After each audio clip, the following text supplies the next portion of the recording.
امروز فقر دیگر و نیاز دیگر دامنگیر ما شده. هرچی نیازهای دنیوی و مادیمون برآورده میشه کوچکتر میشیم در نظر خدا.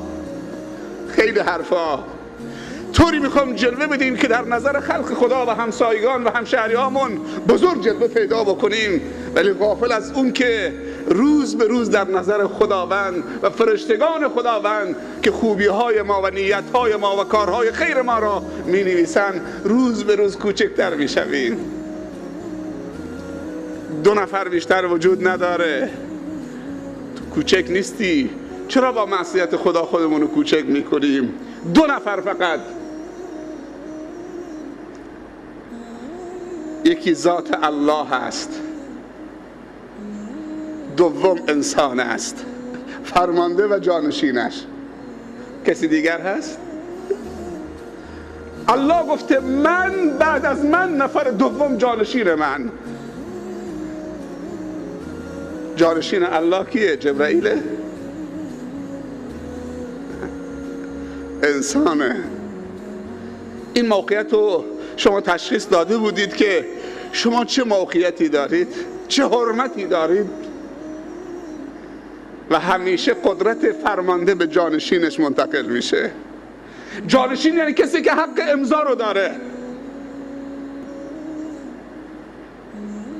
یعنی فرمانده بهش حق امضا داده. جبرائیل که سفیره، نگفته جبرائیل جانشین منه، جبرائیل سفیره. انسان جانشینه و خلیفه است. این انسان به کجا داره میره؟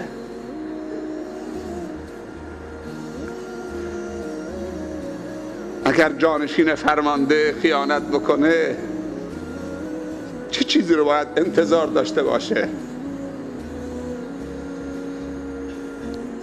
گله از خدا نکنیم، از خداوند معذرت خواهی بکنیم. چیزی دیگر مطالبه نکنیم. نطلبیده خدا داده. ابر و باد و مه و خورشید و فلک در کارند تا تو نانی به کفاری و به غفلت نخوری. همه از بحر تو سرگشته و فرمان بردار. شرط انصاف نباشد که تو فرمان نبری. از خداوند بطلبیم که یک بار دیگه ما رو تحویل بگیره. ولی امروزه برعکس شده. خداوند التماس بنده میکنه ما رو تحویل بگیر. بابا باور بکنی اینطوری شده.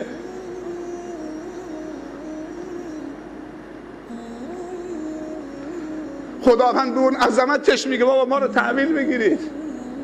به یه شرابخوار میگه ما رو تحویل بگیرید. توبه بکن بابا. به یک بی‌حجاب میگه بابا بسه بابا. به یک رباخوار مسلمان میگه بسه بابا، به حلال نشدی، بسه. در به در دنبال بندگانشه. ما باید التماس خدا بکنیم ما رو تحویل بگیر. یه بار دیگه قدم عفو بکش. الله در به در. فرشته میخواد گناهان بنویسه، اون یکی خواهش میکنه دیگه نیم ساعت صبر کن الان توبه میکنه، من میشناسمش، این گولش زدن، این فلان کرده، من این آدم خوبیه، فریب خورده، الان توبه میکنه. شما یکمی تحمل بکنید الان توبه میکنه. سبحان الله.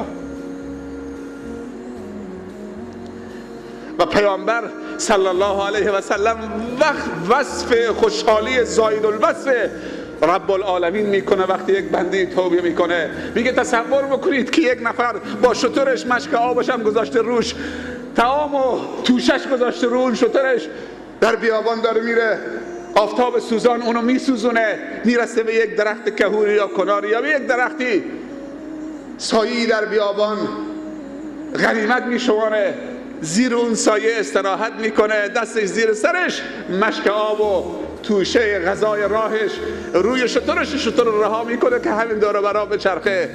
وقتی بیدار میشه که شتر نیست، آب هم نیست، توشه هم نیست، دست به سرش میزنه و بهش فشار میاد. توی این بر برهوت آب و غذاش رو شتر بود، شترم رفته.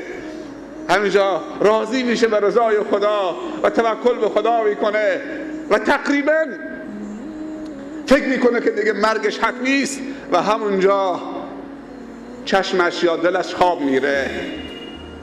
یک دفعه بیدار میشه، میبینه که شترش بالای سرش ایستاده، اونو بو میکنه.